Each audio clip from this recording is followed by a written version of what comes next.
মানুষ কেন জাহান্নামী হবে, কি কি কারণে? আল্লাহ সুবহানাহু তাআলা সূরা আরাফের মধ্যে উল্লেখ করেছেন, ওয়ালাকাদ যারাকনা লিজাহান্নামা কাসীরাম মিনাল জিন্নি ওয়াল ইনসি। অনেক জিন এবং মানুষদের মধ্য থেকে এমন জিন এবং মানুষদেরকে আমি সৃষ্টি করেছি যারা জাহান্নামে যাবে। জিন এবং মানুষদের থেকে অনেক জিন এবং মানুষকে সৃষ্টি করেছি জাহান্নামে দেওয়ার জন্য। তাদের বৈশিষ্ট্য কি? লাহুম কুলুবুন, তাদের একটা অন্তর আছে, অন্তর। লা ইয়াফকাহুনা বিহা, তারা সেই অন্তর দ্বারা চিন্তা ফিকির করে না। জাহান্নামীদের বৈশিষ্ট্য হচ্ছে এমন, আল্লাহ বলেছেন জিন এবং মানুষকে সৃষ্টি করেছি জাহান্নামে দেওয়ার জন্য। কিছু জিন এবং কিছু মানুষ তারা জাহান্নামে যাবে, তাদের বৈশিষ্ট্য এমন, লাহুম কুলুবুন লা ইয়াফকাহুনা বিহা, তাদের অন্তর আছে কিন্তু সেই অন্তর দ্বারা তারা উপলব্ধি করে না, বুঝে না, চিন্তা ফিকির করে না। ওয়ালাহুম আ'য়ুনুন, তাদের চক্ষু আছে, লা ইউবসিরুনা বিহা, কিন্তু তা দিয়ে তারা দেখে না। ওয়ালাহুম আযানুন, তাদের রয়েছে কর্ণ, কান, লা ইয়াসমাউনা বিহা, সেই কান দ্বারা তারা শুনে না, শ্রবণ করে না। উলাইকা কাল আনআম, আল্লাহ বলেছেন এরা হচ্ছে পশুর মতো। এরা মানুষ, এরা জিন, কিন্তু আল্লাহ বলেছেন এরা পশুর মতো, চতুষ্পদ জন্তুর মতো। এরপরে আল্লাহ বলেছেন বালহুম আদল, বরং এর চাইতেও নিকৃষ্ট। উলাইকা হুমুল গাফিলুন, এরাই হলো গাফেল, এরাই হলো অসচেতন।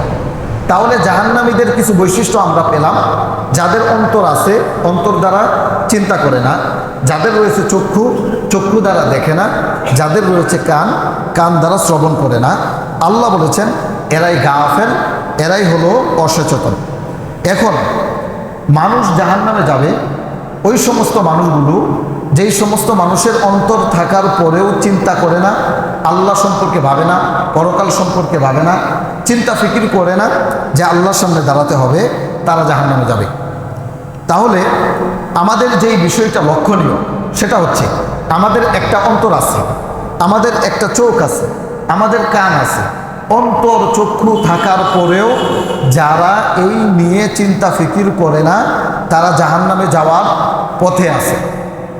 আমরা এই কথা বলবো না যে অমুকে জাহান্নামে যাবে, অমুক দল জাহান্নামে যাবে। তবে এই কথা বলতে পারি, যারা এই পথে চলবে, যেই পথটা আল্লাহর পথ নয়, যেটা রাসূলের দেখানো পথ নয়, যেটা শয়তানের পথ, এই পথের প্রতীক যারা, তারা যাবে জাহান্নামে। আর যারা নবী, সিদ্দিকীন, শুহাদা, তাদের পথে চলবে, তারা যাবে জান্নাতে। এই জন্য আমরা আজকে জানবো মানুষ কেন গাফেল হয়। মনে রাখবেন, মানুষ তো মূর্খ নয়। মানুষ জানে নামাজ পড়া ফরজ, জানে রোজা রাখা ফরজ, জানে যাকাত দেওয়া ফরজ, জানে পর্দা করা ফরজ। এরপরেও মানুষ নামাজ পড়ে না, রোজা রাখে না, হজ করে না, সম্পদ থাকার পরে যাকাত দেয় না। মানুষের এটাও জানা আছে মানুষের মৃত্যুর পরে সে কবরে চলে যাবে, পরকাল আছে, সেইখানে তাকে হিসাব দিতে হবে, জবাব দিতে হবে। এরপরেও মানুষ কবরে চিন্তা ফিকির করে না, পরকালীন অবস্থা নেই, মানুষের ভিতরে কোনো চিন্তা ফিকির নেই। এটা কেন? এটা এই জন্য মানুষের ভিতরে গাফিলতি কাজ করে। আর মানুষ যখন গাফেল হয় তখন তার পরকাল নষ্ট হয়ে যায়। এখন মানুষের এই যে গাফলতিটা কিভাবে আসে, অসচেতনতা কিভাবে আসে, এ সম্পর্কে আমরা জানি। এক নাম্বার, মানুষের অন্তর গাফেল হয় দুনিয়ার মোহে পড়ে। মানুষ যদি দুনিয়ার মোহে পড়ে যায় তাহলে তার অন্তর গাফেল হয়ে যায়। এই জন্য আল্লাহ সুবহানাহু তাআলা বলেছেন, ইয়ালামু আন্নামাল হায়াতুদ দুনিয়া লাইবুন ওয়া লাহবুন, জেনে রেখো দুনিয়ার এই যে বুক সামগ্রী, টাকা পয়সা, ব্যবসা বাণিজ্য, নারী, বাড়ি, গাড়ি, যা কিছু দেখতে পারো, এইগুলো হচ্ছে খেলতামাশা। লাইবুন, একেবারে খেলতামাশা, ওয়া লাহবুন, এইগুলো বিনোদন। তা দুনিয়ার যা কিছু আছে এইগুলো খেলতামাশা, এইগুলো বুক সামগ্রী, এইগুলো অস্থায়ী। কিন্তু আখিরাতে আল্লাহ সুবহানাহু ওয়া তাআলা আমাদের জন্য রেখে দিয়েছেন চিরস্থায়ী সুখ, যেটার নাম হচ্ছে জান্নাত। আর সেই জান্নাত থেকে আমরা অনেক দূরে, জাহান্নামের পথে আমরা সবাই চলি, জান্নাতের পথে মানুষ চলতে চায় না। মানুষদেরকে যদি বলা হয়, মানুষকে যদি বলা হয় যে মানুষ সুদ ছেড়ে দেন, মানুষ এটা ছাড়তে চায় না, কারণ বাহ্যিকভাবে লাভ আছে। মানুষকে যদি বলা হয় নামাজে আসেন, নামাজে আসতে চায় না, কারণ নামাজ পড়লে কিছু সময় ব্যয় হয়, ব্যবসার লস হয়। মানুষকে যদি বলা হয় পরকালীন জীবন ব্যবস্থার জন্য চলেন আমরা একটা ভালো উদ্যোগ নেই, কোরআন তেলাওয়াত শিখি। মানুষ সেটা শিখতে চায় না কেন? সময় ব্যয় হয়, ব্যবসার ক্ষতি হবে। অথচ এই যে ব্যবসা, এই যে টাকা পয়সা যা কিছু আছে, এইগুলো সব কিছু দুনিয়ায় থেকে যাবে।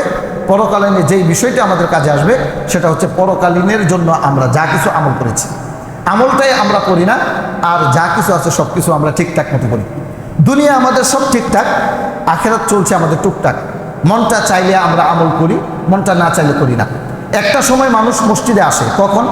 যখন তার ছেলে তাকে ভালো পায় না, সন্তান সন্তানাদি ভালো চোখে দেখে না, স্ত্রী ভালো চোখে দেখে না, সমাজের মানুষ ভালো চোখে দেখে না। হাই তুমি বৃদ্ধ হয়ে গেছো, এখনো নামাজ পড়ো না, মসজিদও যাও না, তুমি চায়ের স্টলে বসে থাকো। এই যে লোক লজ্জা থেকে বাঁচার জন্য অনেক মানুষ মসজিদে আসে, নামাজ পড়ে। অথচ উচিত ছিল আল্লাহর সন্তুষ্টি, আল্লাহর ভালোবাসা, পরকাল যেন সুন্দর হয়, এইটা আমাদের প্রাধান্য দেওয়া উচিত ছিল।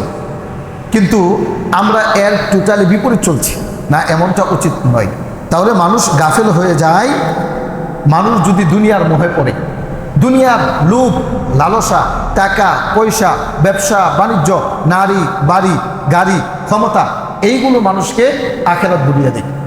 এইগুলো মানুষ আখেরাত থেকে অনেক দূরে চলে যায় যখন মানুষ এইগুলোর পিছনে পড়তে থাকে। এই জন্য দুনিয়া থেকে আমাদের বেঁচে থাকতে হবে। রাসূল সাল্লাল্লাহু আলাইহি ওয়াসাল্লাম হাদিসের মধ্যে উল্লেখ করেছেন, ইত্তাকুদ দুনিয়া ওয়াত্তাকুন নিসা, তোমরা দুনিয়া থেকে বেঁচে থাকো, নারী থেকে বেঁচে থাকো। মনে রাখবেন, দুনিয়ার ফিতনা এমন, মানুষ যদি দুনিয়ামুখী হয় তাহলে সে পরকাল থেকে অনেক দূরে সরে যাবে। এই জন্য রাসূল বলেছেন, ইত্তাকুদ দুনিয়া, দুনিয়া থেকে তোমরা বেঁচে থাকো। কতটুক দুনিয়া আপনি অর্জন করবেন? যতটুক অর্জন করলে আপনার দুনিয়ার জীবনে চলা সহজ, এতটুক দুনিয়া আপনাকে অর্জন করতে হবে। অতিরিক্ত দুনিয়া অর্জন করার আমার আপনার দরকার নেই, কারণ আমাদের গন্তব্য হচ্ছে আখেরাত। ওইটা স্থায়ী আর দুনিয়া অস্থায়ী। আপনি লক্ষ কোটি টাকার মালিক হলেন, আপনার বাড়ি গাড়ির অভাব নাই, একবার যেই গাড়িতে চলেন এই গাড়িতে আর কোনোদিন উঠেন না, এমন টাকা পয়সার মালিক আপনি হলেন। যখন মারা গেলেন, এই যে আপনার গাড়ি, এই যে আপনার বাড়ি, দুনিয়ার মোহ, এগুলো আপনার আমার কবরে যাবে কি? নিয়ে যেতে পারবেন? 3.5 হাত কবরের মাটি হবে, আর কাফনের কাপড় হবে সাদা, 3 টুকরা কাপড় দিয়ে আমাকে আপনাকে কবরস্থ করে দেওয়া হবে। অতিরিক্ত কোনো কিছু নিয়ে যাওয়া হবে না। আপনি এলাকার সবচাইতে প্রভাবশালী নেতা, এই জন্য আপনার কবর আরও গর্ত বেশি হবে, অথবা স্বর্ণ দিয়ে মুড়িয়ে দেওয়া হবে, অথবা কাফনের কাপড়টা দামি হবে। বিষয়টা এমন না। আপনার জন্য যেই বিধান আমার জন্য ঠিক এই রকম বিধান। তাহলে দুনিয়ার মোহ করে আখেরাত ভুলে যাওয়া এটা বুদ্ধিমানের কাজ নয়, এটা বোকার কাজ। এই জন্য আমরা যেন দুনিয়ার মোহে পড়ে আখেরাতকে ভুলে না যাই। মানুষ গাফেল হয় আরেকটা কারণে, সেটা হচ্ছে অসৎ মানুষের সাথে চলাফেরার কারণে। মনে রাখবেন, মানুষ তার বন্ধুর আচরণ গ্রহণ করে। আপনার বন্ধু যেমন, আপনিও ঠিক এমনই হয়ে যাবেন আস্তে আস্তে। আপনার বন্ধু যদি নামাজ পড়ে তাহলে আপনাকে সে নামাজে নিয়ে যাবে, আর আপনার বন্ধু যদি বেনামাজি হয় আস্তে আস্তে আপনাকে বেনামাজি বানিয়ে দিবে। এই জন্য রাসূল সাল্লাল্লাহু আলাইহি ওয়াসাল্লাম বলেছেন, আল মারউ আলা দীনি খলিলি, মানুষ তার বন্ধুর দিনের উপর থাকে। বন্ধুর দিন যেই রকম তার দিনও ঠিক এই রকম হয়। এই জন্য আমরা আমাদের সন্তান সন্তানাদি চলাফেরার ক্ষেত্রে তাদেরকে উপদেশ দেব যে বাবা, এমন লোকের সাথে তুমি চলাফেরা করবা যারা আল্লাহর পথে চলে, যারা তোমাকে পরকালীনের রাস্তাকে সহজ করে দেয়, যারা তোমাকে নামাজে নিয়ে যায়, যারা তোমাকে আখেরাতের পথ দেখায়। এমন মানুষের সাথে চলল না যারা সিগারেটে টান দেওয়া শেখায়। বর্তমান সমাজে যে সমস্ত যুবকরা নেশা করে, আপনি খোঁজ নিয়ে দেখেন, এই নেশাখুর একদিনে হয়নি। তার বন্ধু নেশা করতো, এরপরে বলেছে বন্ধু একটা টান দিই। এই যে 1 টান 2 টান দিতে দিতে আজকে সে ইয়াবাখুর, আজকে সে ফেন্সিডিয়াম খুর, আজকে সে নেশা করে, আজকে নেশার জন্য মা বাবার উপরে আঘাত করে, নেশার টাকার জন্য মানুষ মা বাবাকে জবাইও করে দেয়। যেমনটা আপনারা ইতিহাস জানেন, একটা মেয়ে ঐশী তার মা বাবাকে জবাই করে দিয়েছিল এই যে নেশার টাকার কারণে। এটা কিভাবে হয়েছে? এটা তার বন্ধুর প্ররোচনার মাধ্যমে হয়েছে। এই জন্য বন্ধু গ্রহণ করার ক্ষেত্রে আমরা যেন সতর্কতা অবলম্বন করি। এই জন্য রাসূল সাল্লাল্লাহু আলাইহি ওয়াসাল্লাম বলেছেন, ভালো বন্ধু হচ্ছে আতর বিক্রেতার নেই, আর খারাপ বন্ধু হচ্ছে কামারের নেই। আপনি যদি কামারের কাছে যান তাহলে দেখবেন কামার সে হয়তো আপনার কাপড় পুড়ে ফেলবে অথবা ধুলাবালু দিবে, আপনার ক্ষতি করবে। যদি এটাও না হয় তাহলে কামারের কাছে যাওয়ার পরে যে শব্দ, লোহার যে শব্দ, এই শব্দ আপনার কানে আসবে। আর যদি আপনি আতর বিক্রেতার কাছে যান, সে আতর বিক্রেতা হয়তো আপনাকে আতর হাদিয়া দিবে। যদি আপনাকে আতর হাদিয়া নাও দেয়, আতর বিক্রেতার পাশে যদি আপনি গিয়ে দাঁড়ান, তাহলে আতরের ঘ্রাণ আপনি পাবেন। তো ভালো বন্ধু এবং খারাপ বন্ধুর উদাহরণ হচ্ছে, আপনি যদি ভালো মানুষের সাথে বন্ধুত্ব করেন, তাহলে সেই ভালো বন্ধু আপনাকে পরকালের রাস্তা দেখাবে।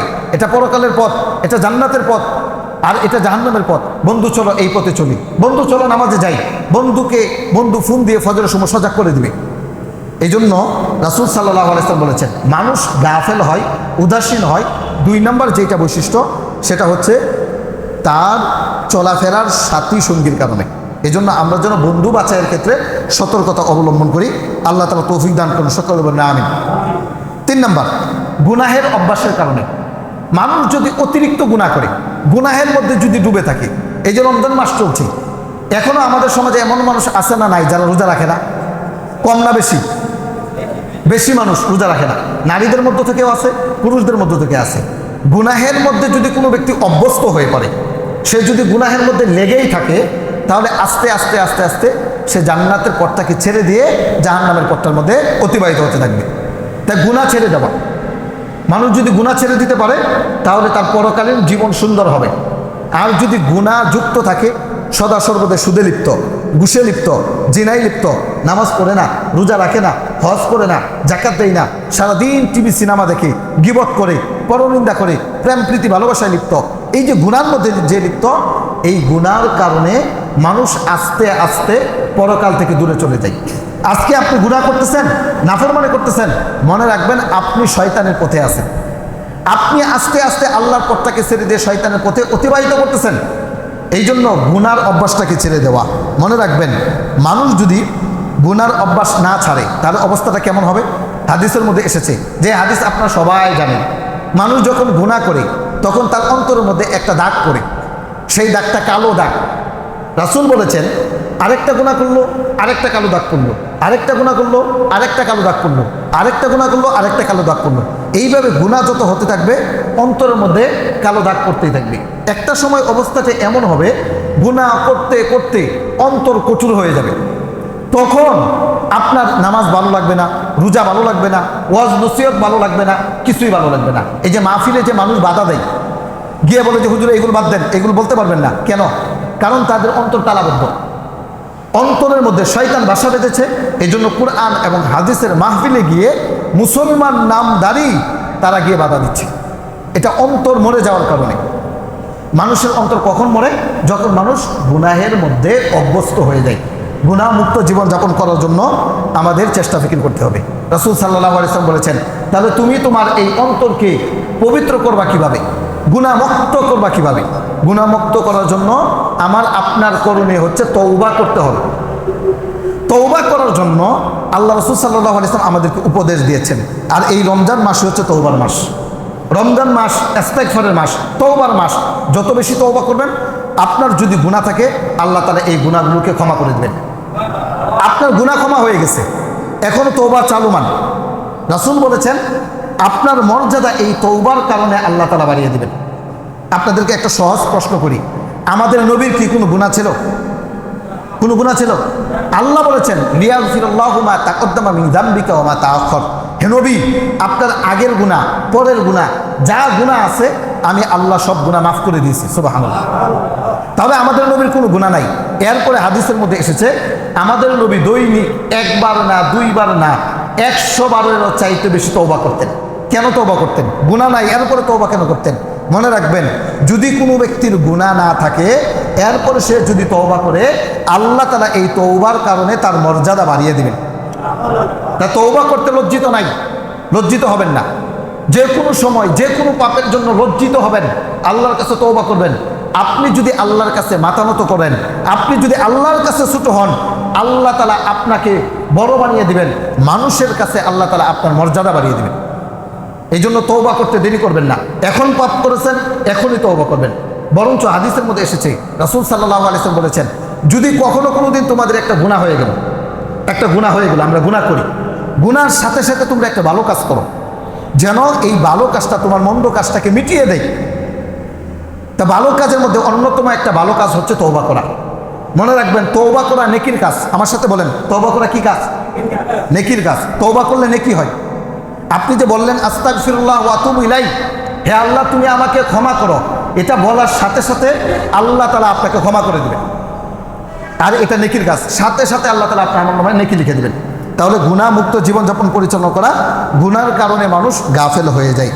এবং আল্লাহকে স্মরণ করা।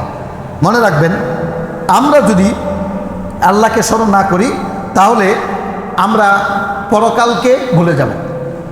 এই জন্য মানুষ যদি আল্লাহকে ছেড়ে দেয়, আল্লাহর জিকির থেকে যদি মুখ ফিরিয়ে নেয়, তাহলে সে গাফেল হয়ে যাবে। এটা 4 নম্বর। 4 নম্বর হচ্ছে, মানুষ যদি কোরআন থেকে দূরে থাকে তাহলে মানুষ গাফেল হয়ে যায়। কোরআন আল্লাহ সুবহানাহু ওয়া তাআলা আমাদের উপরে ফরজ করেছেন এটা তেলাওয়াত শিক্ষা করা, শিখতে হবে। কতটুক? যতটুক পড়লে আপনার পারিবারিক জীবন, সাংসারিক জীবন সব কিছু সুন্দরভাবে পরিচালিত হবে, আপনাকে এই অনুযায়ী কোরআন পড়তে হবে। এই জন্য রাসূল সাল্লাল্লাহু আলাইহি ওয়াসাল্লাম বলেছেন, তলাবুল ইলমি ফারিদাতুন আলা কুল্লি মুসলিম। প্রতিটা মুসলমানের উপরে ততটুক ইলমে দ্বীন শিক্ষা করা ফরজ, যতটুক ইলমে দ্বীন শিক্ষা করলে তার বৈবাহিক জীবন, ব্যবসায়িক জীবন, পারিবারিক জীবন, সাংসারিক জীবন চলার ক্ষেত্রে, নামাজ পড়ার ক্ষেত্রে, হজ করার ক্ষেত্রে, যাকাত দেওয়ার ক্ষেত্রে কাজে আসবে, ততটুকু এলেম শিক্ষা করা প্রত্যেকটা নরনারী আকলবান জ্ঞানবান মুসলমান উপরে ফরজ। মানুষ তখনই গাফেল হয় যখন সে কোরআনকে ছেড়ে দেয়। তাহলে দেখেন, আমাদের ঘরে এখন কোরআন আছে, সেই কোরআন এখন আমরা পড়ি না। অনেক মুসলমান আছে আমাদের সমাজে কোরআন পড়তেই পারে না, আফসোস তাদের জন্য। যেই ঘরে কোরআন থাকে না, কোরআন পড়া হয় না, ওই ঘরে বরকত থাকে না। মনে রাখবেন, যেই ঘরে কোরআন পড়া হয় ওই ঘরে আল্লাহর পক্ষ থেকে রহমত নাজিল হইতে থাকে। এই জন্য যারা মসজিদে কোরআন পড়েন, পাশাপাশি আপনারা বাড়িতেও কোরআন পড়বেন, ঘরে কোরআন পড়বেন, নফল নামাজগুলো ঘরে পড়বেন, সুন্নাতগুলো ঘরে পড়বেন, বেতরগুলো গিয়ে ঘরে পড়বেন। কেন? যেই ঘরে নামাজ হয় ওই ঘরে আল্লাহর পক্ষ থেকে রহমত নাজিল হইতে থাকে। এই যে মসজিদ, জামে মসজিদ, এই মসজিদটা হচ্ছে ফরজ নামাজ আদায় করার জন্য। এখানে এসে ফরজ নামাজ আদায় করবেন, কিন্তু বাকি যে ইবাদত বন্দেগীগুলো এটা ঘরে আদায় করার চেষ্টা ফিকির করবেন, তাহলে নেকি হবে। তাহলে মানুষ কখন গাফেল হয়? যখন মানুষ কোরআন থেকে দূরে চলে যায়। এই সম্পর্কে আল্লাহ সুবহানাহু ওয়া তাআলা বলেছেন, ওমান আ'রাদা আন যিকরি ফাইন্না লাহু মাঈশাতান দনকা। যেই ব্যক্তি আমার স্মরণ থেকে মুখ ফিরিয়ে নেবে, আমার জিকির থেকে মুখ ফিরিয়ে নেবে, ওই ব্যক্তি সংকীর্ণ জীবন পাবে। তাহলে কোনো ব্যক্তি যদি আল্লাহর জিকির থেকে মুখ ফিরিয়ে নেয়, কোরআন থেকে মুখ ফিরিয়ে নেয়, নামাজ থেকে মুখ ফিরিয়ে নেয়, আল্লাহর স্মরণ থেকে মুখ ফিরিয়ে নেয়, আল্লাহ তাকে সংকীর্ণ জীবন দান করবেন। দুনিয়ার জীবনটাই তার শেষ, এরপরে পরকাল তার জন্য রয়েছে। এই পরকাল শুধু তার জন্য আযাব আর আযাব। তাহলে আমরা যদি পরকালে সফল হতে চাই তাহলে আল্লাহকে ভুলে গেলে চলবে না, আল্লাহকে স্মরণ রাখতে হবে। চলতে ফিরতে, উঠতে বসতে, যে কোনো কাজ করবে আমার আপনার স্মরণে থাকতে হবে আল্লাহকে। আর আল্লাহর স্মরণ মানুষকে পরকালের পথ দেখায়। আর আল্লাহর স্মরণ যখন মানুষের ভিতর থেকে চলে যায় তখন সেই ব্যক্তি গাফেল হয়ে যায়। তাহলে মনে রাখবেন, গাফলতি একটা রূপ, অসচেতন হয়ে যাওয়া এটা একটা রূপ যা ধীরে ধীরে মানুষের ঈমান নষ্ট করে দেয়। আজকে আপনি উদাসীন, আপনার ঈমান আস্তে আস্তে নষ্ট হয়ে যাবে। আপনি আজকে নামাজ পড়েন না, আপনার ঈমান আস্তে আস্তে কমে যাবে। আপনি যাকাত দিচ্ছেন না, ঈমান আস্তে আস্তে কমে যাবে। আপনি হজ করতেছেন না, ঈমান আস্তে আস্তে কমে যাবে। 11 মাস পরে 1 মাস আপনার উপরে আল্লাহ রোজা ফরজ করেছেন, রোজা আপনি রাখলেন না, আপনার ঈমান আস্তে আস্তে কমে যাবে। আর এইভাবেই যদি আপনি চলতে থাকেন তাহলে একটা সময় আপনি ঈমানবিহীন মৃত্যুবরণ করবেন। তাহলে গাফেল কারা? গাফেল সম্পর্কে আল্লাহ সুবহানাহু ওয়া তাআলার যেই কথাগুলো, সেই কথাগুলো আপনাদেরকে একত্রে বলে দিই। যেই ব্যক্তি আল্লাহকে ভুলে গেছে ওই ব্যক্তি গাফেল, যেই ব্যক্তি নামাজ পড়ে না ওই ব্যক্তি গাফেল, যেই ব্যক্তি রোজা রাখে না ওই ব্যক্তি গাফেল, যেই ব্যক্তি হজ ফরজ হওয়ার পরেও হজ আদায় করে না ওই ব্যক্তি গাফেল, যেই ব্যক্তির উপরে যাকাত ফরজ হয়ে গেছে সম্পদের যাকাত দেয় না ওই ব্যক্তি গাফেল, যেই ব্যক্তি কোরআন তেলাওয়াত করে না ওই ব্যক্তি গাফেল, যেই ব্যক্তি আল্লাহর স্মরণ করে না ওই ব্যক্তি গাফেল। তাহলে আমরা যদি আল্লাহর স্মরণকে ভুলে যাই, কোরআন ছেড়ে দেই, নামাজ ছেড়ে দেই, যাকাত ছেড়ে দেই, হজ ছেড়ে দেই, তাহলে আমরা আস্তে আস্তে ঈমান থেকে দূরে চলে যাব। আল্লাহ তাআলা আমাদেরকে ঈমানযুক্ত জীবনযাপন করার মতো তৌফিক দান করুন, সকলে বলেন আমিন।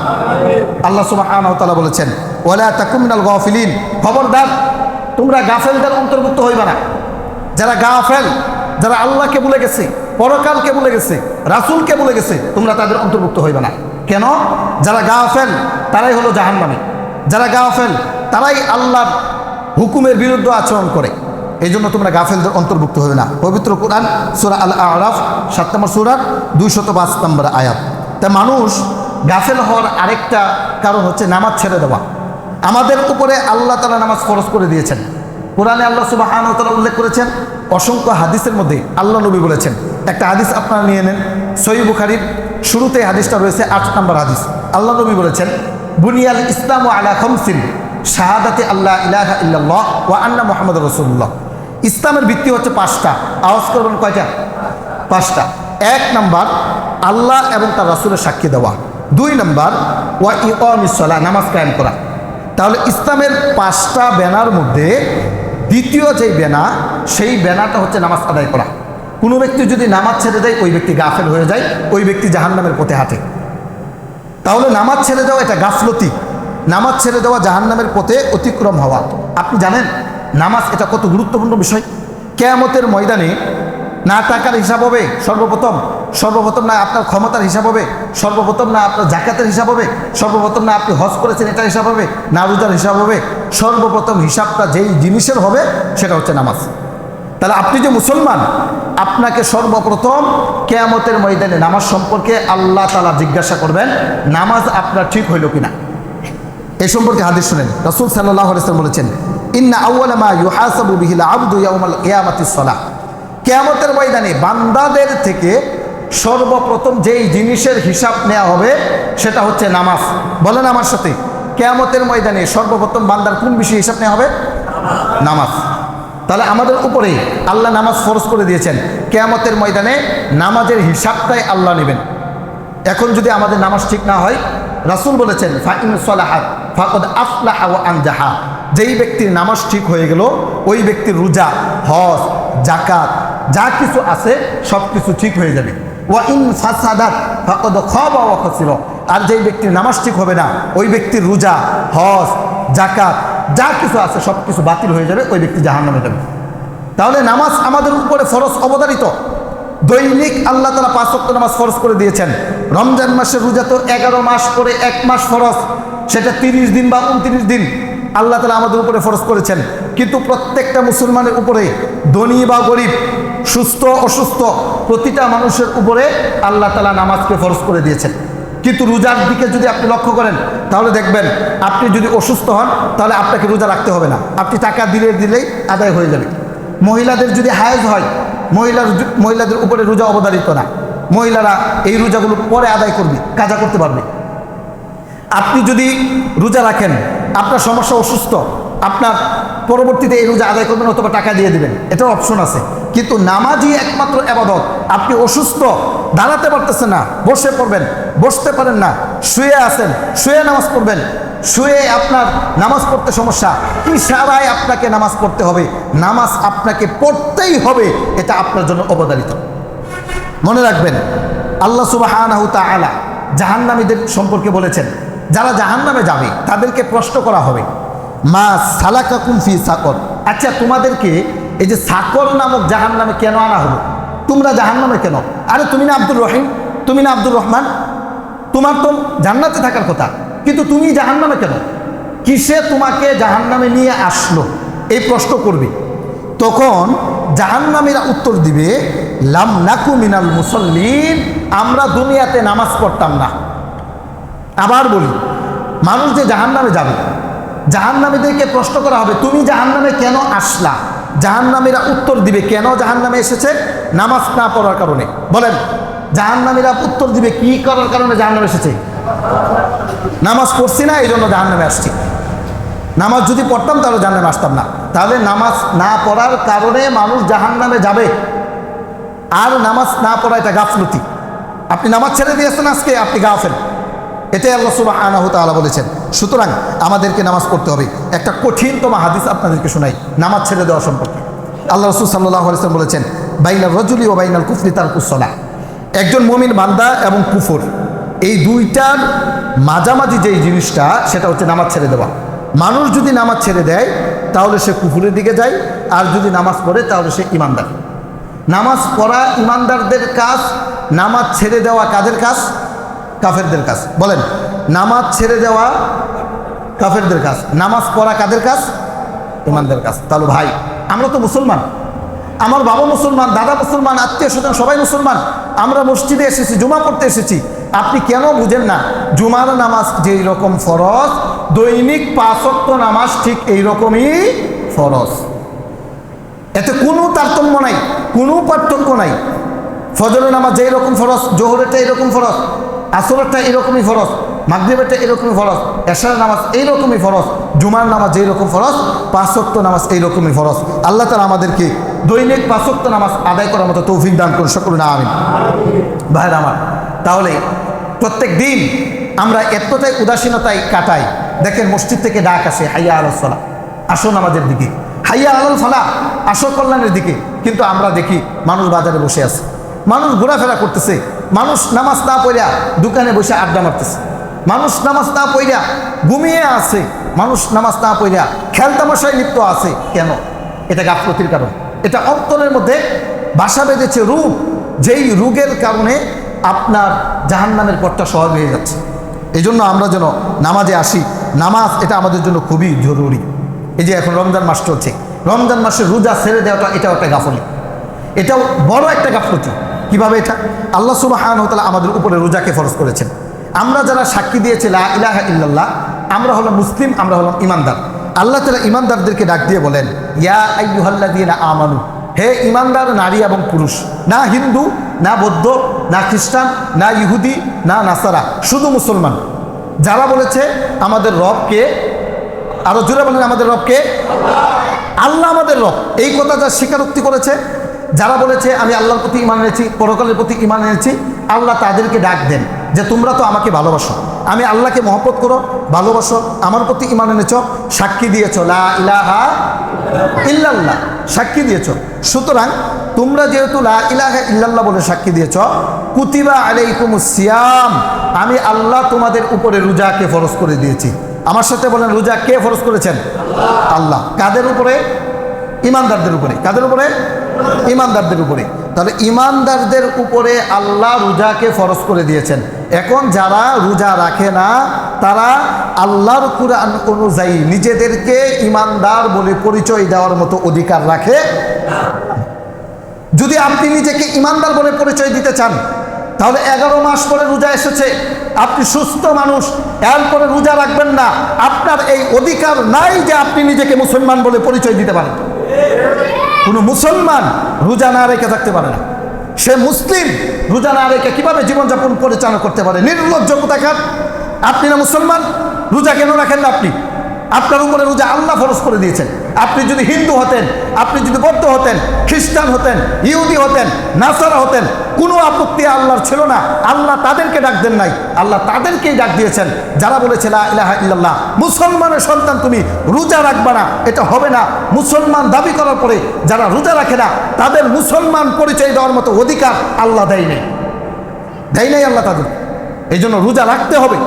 রোজা ফরজ আল্লাহ সুবহানাহু ওয়া তাআলা আমাদের উপরে করেছেন।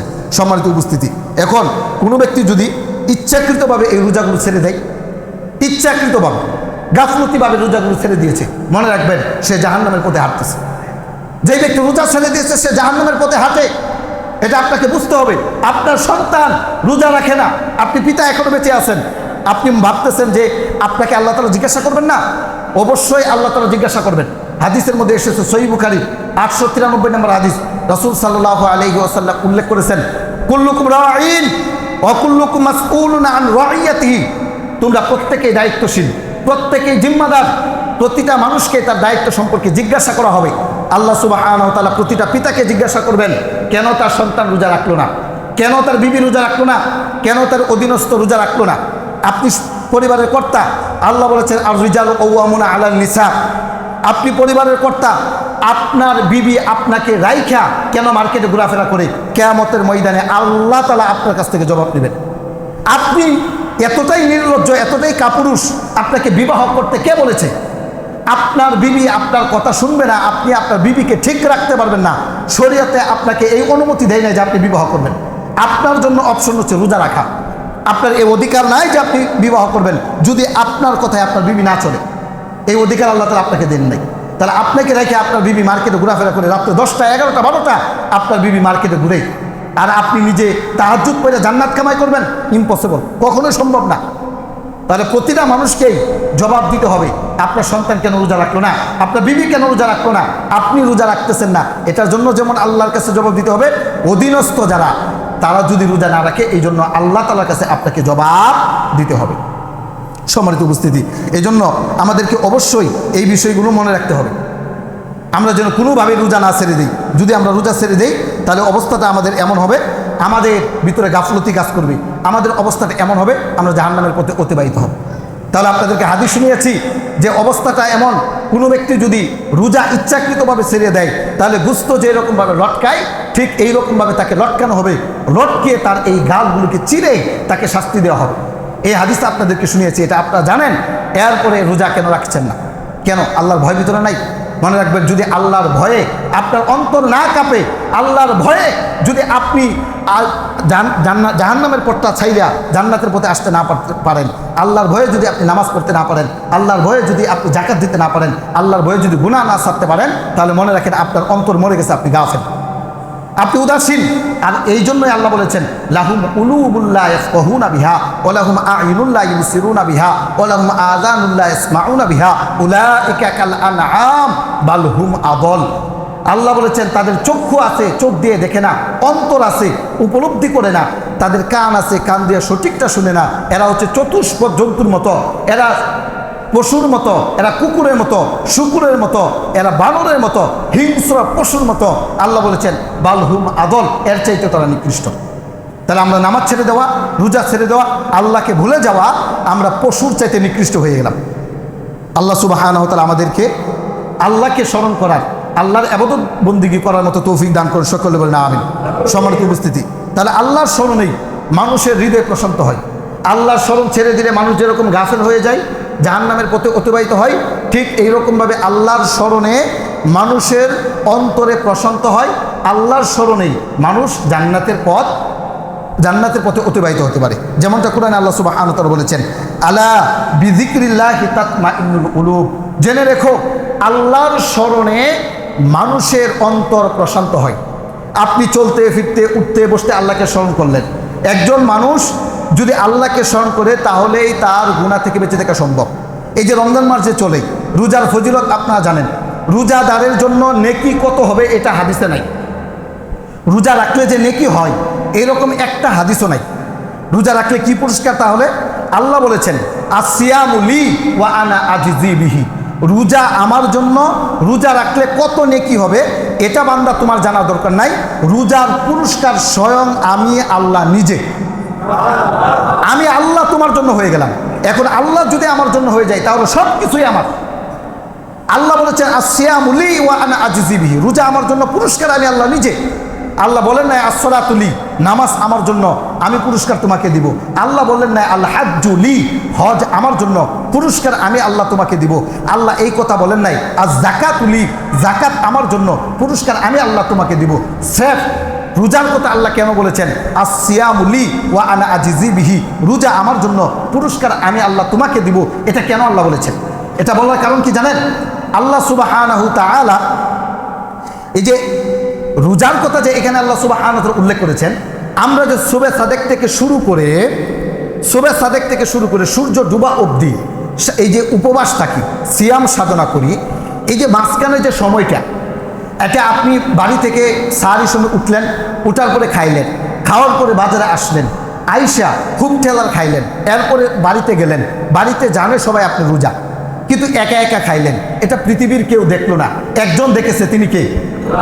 এই যে আল্লাহর বয়ে কলিজা শুকিয়ে গেছে, আপনি পানিটা পান করলেন না, ইচ্ছা করলেই পানি পান করতে পারতেন কিন্তু করলেন না। এই যে আল্লাহর বয়ে যে করলেন না, এই রোজা যারা রাখে এটা মানুষকে দেখানোর জন্য রাখে না, এটা একমাত্র কার সন্তুষ্টির জন্য রাখে? এই জন্যই আল্লাহ বলেছেন আসিয়ামু লি ওয়া আনা আজজি বিহি, বান্দা রোজা আমার জন্য, পুরস্কার তোমাকে কোনো ফেরেশতা দিবে না, আমি আল্লাহ নিজেই তোমার জন্য পুরস্কার হয়ে গেলাম। তাহলে রোজা কেন রাখেন না? কেন রাখেন না রোজা? এখানে অনেক ছেলে ফেলে আছে, ছোট ছোট বাচ্চা, একেবারে ছোট বাচ্চা। এই যে সবি চাচার একটা ভাগ্না আছে, জিহাদ আসো এখানে, জিহাদ, এই যে জিহাদ একেবারে অল্প বয়স। জাহাঙ্গীর ভাইয়ের একটা ছেলে আছে, মুফাসসির নাম, আলম ভাইয়ের একটা ছেলে আছে আমার এখানে ইফতার করে, জুনাইদ নাম, একেবারে 8-10 বছরের বাচ্চা। এই 8-10 বছরের বাচ্চা বিগত 2 বছর যাবৎ রোজা করে আসতেছে। এই যে রোজা যে করে আসতেছে, আরও বেশি আগের থেকে রোজা করে আসতেছে। বলেন এই যে অবস্থাটা রোজা যে রাখতেছে, এই যে রোজা রাখার যে একটা শক্তি, স্বাভাবিকভাবে আমাদের সমাজে কিছু মানুষ এমন আছে যারা হাতির মতো শরীর, অনেক শক্তি, কুস্তি লাগলে কুস্তির মধ্যে জিততে পারবে, কিন্তু রোজা রাখে না, এমন মানুষ আমাদের সমাজে আছে না নাই? কম না বেশি?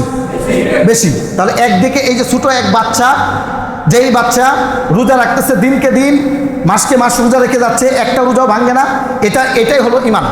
আর আপনি হাতির মতো শরীর থাকার পরেও যে রোজাটা রাখতে পারতেছেন না, আপনার ভিতরে যেই শক্তিটা নাই, সেই শক্তির নাম হচ্ছে ঈমান। সেই শক্তির নাম কি? ঈমান।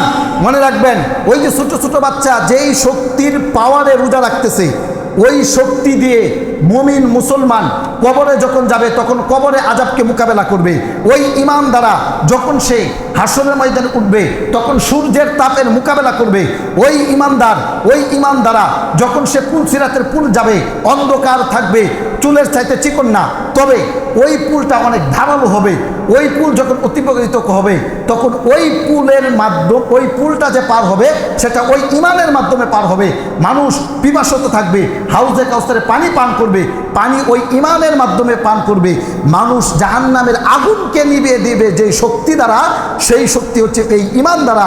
এই ঈমান দ্বারা মানুষের জাহান্নামের আগুনকে নিভিয়ে জান্নাত পর্যন্ত পৌঁছে যাবে। এটা ঈমান। এই ঈমান আপনার ভিতরে নাই। এই জন্য আপনি সক্ষম ব্যক্তি, পুরুষ, আপনার সাথে কুস্তি লাগলে আরেকজনে পারবে না, কিন্তু যেই শক্তি দ্বারা রোজা রাখা দরকার, যেই শক্তি দ্বারা নামাজ পড়া দরকার, যেই শক্তি দ্বারা আল্লাহ নাফরমানি ছেড়ে দেওয়া দরকার, যেই শক্তি দ্বারা হজ ছেড়ে দেওয়া দরকার, যেই শক্তি দ্বারা যাকাত দেওয়া দরকার, যেই শক্তি দ্বারা আল্লাহর ইবাদত বন্দেগী করা দরকার, ওই শক্তি যে পাওয়ার ঈমান, ওই ঈমানটা আপনার ভিতরে নাই। আপনি অনেক বড় শক্তিশালী হতে পারেন, কিন্তু যেই শক্তি আসল ওই শক্তি নাই, এটা হলো ঈমান।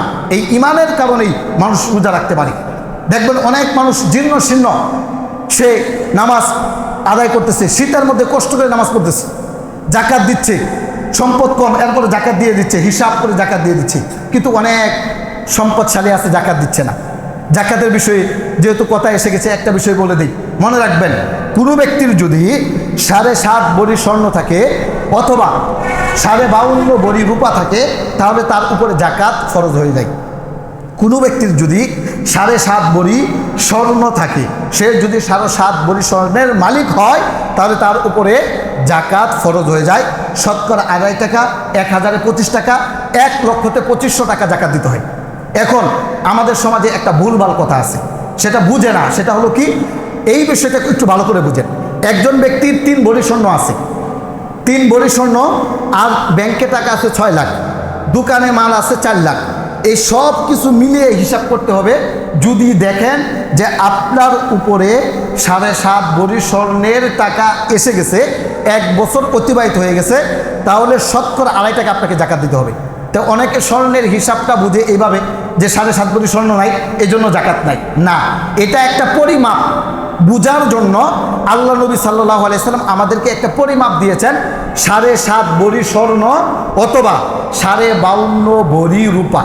কোনো ব্যক্তির যদি 7.5 ভরি স্বর্ণের মালিক হয়, সেটা টাকা দিয়েও হতে পারে অথবা স্বর্ণ দিয়েও হতে পারে, ব্যবসায়ী পণ্য যদি থাকে, সব কিছু হিসাব করে যদি দেখেন যে আপনি 7.5 ভরি স্বর্ণের মালিক হয়ে গেছেন, ব্যাংকের টাকা, দোকানের পণ্য এবং বাড়ির গয়নাগাটি, স্ত্রীরা যে ব্যবহার করে, আপনাদের মেয়েরা যে ব্যবহার করে, সব কিছু মিলে, তাহলে আপনার উপরে শতকরা 2.5 টাকা যাকাত দিতেই হবে। এটা আপনার উপরে ফরজ। যদি আপনি স্বর্ণের হিসাব বাদ দিয়ে যদি ধরেন রূপার হিসাবটা যদি ধরেন, তাহলে 52.5 ভরি রূপা, বর্তমানে 2,62,500 টাকার মালিক যদি কোনো ব্যক্তি হয়, আর 1 বছর যদি অতিবাহিত হয়, তার শতকরা 2.5 টাকা তাকে যাকাত দিতে হবে। বর্তমানে রূপার হিসাবে 2,62,500 টাকার মালিক যদি কোনো ব্যক্তি হয়, তাহলে ওই ব্যক্তিকে শতকরা 2.5 টাকা যাকাত দিতে হবে। 1000-এ 25 টাকা, 1,25,000 টাকা জাকাত আদায় করতে হবে। এটা আপনাকে আদায় করতে হবে, নতুবা আপনার সম্পদ হারাম হয়ে যাবে। সম্মানিত উপস্থিতি, আমাদের সামনে শেষ দশক, রমজান চলে যাচ্ছে অবস্থা, আমাদের সামনে শেষ দশক বিরাজ করতেছে। আজকে যেহেতু রমজানের 16 তারিখ, তাহলে আমাদের শেষ দশকে একটা গুরুত্ব